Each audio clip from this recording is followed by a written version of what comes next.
Assalamualaikum dan selamat sejahtera. Saya Dian Kamilina binti Hasti Syam, nombor matrik LC2021258887 dari kos LCCI Dia 1A ingin membincangkan topik pembangunan alam sekitar. Bagi topik saya akan memegang konsep pemeliharaan, konsep pembangunan alam sekitar serta pencemaran bunyi bagi punca, kesan dan langkah. Baiklah, saya akan menerangkan dengan lebih teliti berkenaan dengan konsep pembangunan dengan alam sekitar. Malaysia merupakan sebuah negara yang sedang berkembang pesat dalam menuju ke arah kemajuan dalam pelbagai bidang. Namun, dalam kepesatan pertumbuhan itu, kesan kegiatan juga membawa kesan sampingan terhadap alam sekitar. Selain itu, kegiatan pembangunan juga dan penolakan hutan manakala pembuangan toksik menjadi punca kepada berlakunya pencemaran air. Selain itu, kegiatan pembangunan juga dan penolakan hutan yang dijalankan juga mengganggu ekosistem dan boleh mengakibatkan hakisan tanah. Seterusnya, saya akan menerangkan tentang konsep pemeliharaan dan pemeliharaan. Bagi pemeliharaan bermaksud usaha memelihara dan memelihara sumber alam semula jadi dengan bijak dan sistematik supaya dapat dirasai oleh generasi akan datang. Seterusnya, bagi definisi pemeliharaan. Pemeliharaan ialah usaha mengekalkan sumber alam semula jadi daripada musnah. Ia boleh dikatakan kita lebih menjaga dan lebih mempraktikkan langkah-langkah supaya bumi kita tidak akan musnah dengan semudah-mudahnya. Seterusnya akan meneruskan dengan tajuk pencemaran bunyi. Pencemaran bunyi ialah bunyi bising yang keterlaluan sehingga mengganggu telinga seseorang itu dan boleh mengakibatkan berlakunya banyak kesan yang teruk bagi seseorang individu itu. Baiklah, saya akan menerangkan punca-punca pencemaran bunyi pula. Penimbulan pencemaran bunyi ini adalah disebabkan oleh tapak pembinaan yang melakukan proses-proses kerja pembinaan di kawasan tersebut. Mereka juga yang menghasilkan perkilangan juga membuatkan bunyi bising itu juga terjadi. Namun begitu, bunyi ini datang dari mana? Bunyi ini biasanya datangnya daripada mesin-mesin dan alatan-alatan yang digunakan. Hal ini kerana alatan mesin yang digunakan itu adalah alatan yang berkuasa tinggi yang mengeluarkan bunyi bising yang keterlaluan sehingga mengganggu ketentraman awam. Baiklah, di samping itu, punca-punca pencemaran bunyi juga ialah akibat daripada peningkatan penggunaan kenderaan di jalan raya yang semakin bertambah dari hari ke hari. Semakin banyak kenderaan yang berada di jalan raya, semakin tinggi bunyi bising yang dihasilkan. Baiklah, antara kesan yang mengakibatkan berlakunya pencemaran bunyi adalah seseorang itu akan mengalami kesukaran daripada segi pendengarannya kerana dia sudah mengalami masalah pendengaran yang sangat serius akibat bunyi bising yang keterlaluan dari semasa ke semasa. Terdapat pelbagai strategi bagi mengurangkan pencemaran bunyi ini. Antaranya ialah setiap kenderaan perlu akur dengan peraturan kerajaan, iaitu menghadkan kelajuan suatu kenderaan itu daripada berlebihan had yang ditetapkan. Sebagai contoh, mereka tidak boleh sewenang-wenangnya menggunakan kelajuan yang sangat penuh ataupun kelajuan yang sangat tinggi dalam penggunaan jalan raya. Hal ini kerana semakin tinggi penggunaan jalan raya itu, semakin tinggi bunyi bising yang dilontarkan. Jadi, di sini kita dapat uraikan bahawa dengan faktor kawalan kenderaan juga membawa kesan kepada pencemaran bunyi. Assalamualaikum, saya Nur Amiza binti Razali SC20212656 akan menguraikan tentang pencemaran udara. Definisi pencemaran udara adalah salah satu keadaan yang mengakibatkan udara tercemar dengan sisa toksik yang melelehkan di sekeliling kita. Contohnya, gas karbon dioksida dan sulfur dioksida. Seterusnya, punca pencemaran udara berlaku daripada pelepasan asap kenderaan bermotor yang menghasilkan karbon monoksida, nitrous oksida dan hidrokarbon yang banyak menyumbangkan kesan negatif terhadap alam sekitar. Selain itu, banyak di kawasan perindustrian, malah pembakaran secara terbuka juga salah satu punca pencemaran udara. Kita beralih ke slide seterusnya, iaitu kesan pencemaran udara. ialah berlakunya hujan asid yang akan mengakis cat bangunan-bangunan serta membunuh tumbuh-tumbuhan dan juga hidupan air. Di samping itu, pemanasan global juga berlaku akibat daripada penyusutan lapisan ozon yang melindungi bumi daripada sinaran terus cahaya matahari iaitu sinaran UV. Akhir sekali, berlaku pendedahan secara terus kepada cahaya matahari yang akan mengakibatkan kanser kulit. Seterusnya, cara mengatasi pencemaran udara ialah pihak perindustrian perlu meninggikan cerobong asap sehingga 30 meter dan meletakkan penapis asap. Kedua, menggalakkan penggunaan petrol tanpa pelambung kepada kenderaan bermotor sama ada awam ataupun persendirian. Akhir sekali, memasang catalytic converter pada exhaust kenderaan yang berkenaan. Sekian, terima kasih. Assalamualaikum warahmatullahi wabarakatuh. Nama saya Nur Hidayah Asyikin binti Abdul Halim dari kelas LCCI 1A, nombor metrik LC 20215715. Apa kaedah dalam merealisasikan pemeliharaan dan pemeliharaan alam sekitar? Sebagai contoh ialah dengan menguatkuasakan undang-undang. Misalnya, kerajaan telah menubuhkan beberapa undang-undang seperti Akta Perhutanan Negara dan Akta Perlindungan Hidupan Liar bagi memastikan alam sekitar sentiasa terjaga. Seterusnya, inisiatif yang dapat diambil ialah dengan mengawal aktiviti pembalakan haram dan mencegah perdagangan haiwan haram dan tumbuhan yang semakin hari semakin berleluasa.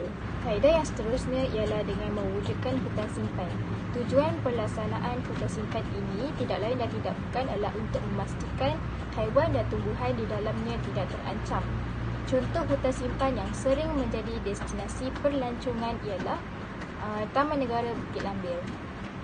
Di sana menjadi destinasi pelancongan oleh kerana terdapat kolam air yang berwarna kehijau-hijauan dan bukit batu pasir yang mengagumkan. Terusnya, pendidikan juga telah menjadi satu inisiatif untuk memelihara dan memelihara alam sekitar. Hal ini bertujuan untuk meningkatkan kesedaran orang awam tentang kepentingan pemeliharaan dan pemelihara alam sekitar. Contoh yang paling sinonim ialah apabila pusat-pusat pendidikan telah mengadakan peraduan menulis esei, puisi dan kempen Cintailah Sungai Kita yang secara tidak langsung telah meningkatkan kesedaran orang awam tentang isu ini. Langkah seterusnya ialah penanaman semula. Penanaman semula berfungsi untuk menggantikan semula pokok-pokok yang telah ditebang dan mengehadkan kapasiti hasilan kita. Assalamualaikum warahmatullahi wabarakatuh. Nama saya Muhammad Hafiz bin Mahmud dari kelas 1A LCCI. Saya ingin membentangkan tentang pencemaran terma. Definisi pencemaran terma adalah perubahan atau peningkatan suhu sungai dan udara sekitarnya yang berlaku khasnya akibat daripada kegiatan manusia. Punca-punca pencemaran terma berlaku adalah peningkatan kawasan perindustrian. Kawasan perindustrian seringkali membebaskan air panas yang telah digunakan ke dalam sungai. Hal ini menyebabkan berlakunya kemusnahan hidupan akuatik. Selain itu, wujud banyak bangunan yang tinggi dan rapat antara satu sama lain. Bangunan-bangunan tersebut akan memerangkap udara yang berhabuk dan berkepekatan karbon dioksida yang tinggi. Kesan pencemaran terma adalah keadaan cuaca menjadi tidak terkawal. Peningkatan suhu bumi juga telah membunuh lebih 1 juta orang di seluruh dunia sejak tahun 2000 sama ada secara langsung ataupun tidak langsung. Selain itu, berlakunya pencemaran ais di kutub. Hal ini menyebabkan berlakunya peningkatan paras air laut sekaligus berlakunya banjir di kawasan berdekatan. Seterusnya, berlakunya pemanasan global yang menyebabkan suhu bumi semakin meningkat. Langkah-langkah mengatasi pencemaran terma adalah mewujudkan kawasan hijau seperti menanam banyak pokok di sekitar bandar. Sebagai contohnya, pokok yang menjalankan proses fotosintesis iaitu menyerap karbon dioksida dan membebaskan oksigen. Hal ini menyebabkan suhu bandar tersebut akan terkawal. Langkah yang kedua ialah menggalakkan penggunaan kenderaan awam. Hal ini untuk mengurangkan jumlah kenderaan di jalan raya sekaligus dapat mengurangkan pelepasan asap secara berleluasa daripada kenderaan yang menyebabkan berlakunya pencemaran terma. Assalamualaikum warahmatullahi wabarakatuh. Nama saya Nur Farakul Adim bin Zainatul Azmi dari kelas LCCI DIA 1A. Hari ini saya akan menerangkan tentang pencemaran darat dan langkah-langkah mengatasi pencemaran alam sekitar. Apa itu pencemaran darat? Pencemaran darat merupakan perbuatan yang berlaku di sesuatu kawasan sehingga kejadian perubahan warna, kesuburan dan hakisan pada tanah. Hal ini berpunca daripada pembuangan sampah sarap seperti pembuangan sampah sarap di suatu kawasan perumahan, pembuangan sisa toksik dan nuklear di kawasan tanah dan penebangan pokok secara berluasa. Hal ini kerap terjadi di kawasan-kawasan seperti di bandar dan juga kampung di tempat pembangunan baru. Kesan pencemaran darat. Pencemaran darat ini akan menyebabkan penyebaran kuman yang mengakibatkan haiwan seperti tikus, lipas dan lalat akan tertumpu di kawasan yang kotor. Sebagai contoh, kita boleh lihat ialah sampah sarap yang berkumpul akan menyebabkan lalat dan tikus akan selalu berada di situ. Selain itu, pencemaran darat juga mengakibatkan hakisan tanah yang teruk. Hal ini akan menyebabkan hasil pertanian kita akan berkurang dan juga terjadinya kejadian tanah runtuh dan banjir. Seterusnya, saya akan menerangkan tentang langkah mengatasi pencemaran alam sekitar. Antara langkah yang boleh diambil untuk mengatasi pencemaran alam sekitar adalah dengan menghijaukan kawasan persekitaran semula. Sebagai contoh, program yang telah diadakan oleh kerajaan ialah program Projek Wira Alam, program kesedaran alam sekitar dan lain-lain. Hal ini dapat membangunkan semula kehijauan di bandar-bandar dan di kawasan yang tertumpu. Selain itu, kita juga boleh mengatasi dengan menjalankan program-program di pendidikan awal persekolahan. Sebagai yang telah dilakukan oleh pihak kerajaan, mereka telah membangunkan beberapa program di sekolah seperti contoh program membangunkan taman ceria dan lain-lain untuk membangunkan kesedaran pelajar-pelajar tentang alam sekitar. Seterusnya, pihak sekolah dan pihak kerajaan perlu menyuntik semangat di kalangan pelajar sekolah untuk menyedari tentang kepentingan alam sekitar di negara kita. Hal ini kerana pelajar-pelajar di sekolah merupakan barisan masa hadapan kita untuk membangunkan negara untuk lebih maju seperti negara-negara yang telah maju sekarang. Sekian, terima kasih. Assalamualaikum warahmatullahi wabarakatuh. Nama saya Al-Azman bin Tamin Ansari dari kelas LCCI 1A LC202125947. Pada hari yang mulia ini, saya akan membentangkan tentang pencemaran air. Apakah itu pencemaran air? Pencemaran air adalah perubahan yang berlaku kepada air dari segi kandungan atau warna serta sifat-sifat kimia yang disebabkan oleh pelbagai bahan pencemar dalam pelbagai bentuk seperti pepejan, cecair, gas dan lain-lain. Terdapat juga punca pencemaran air.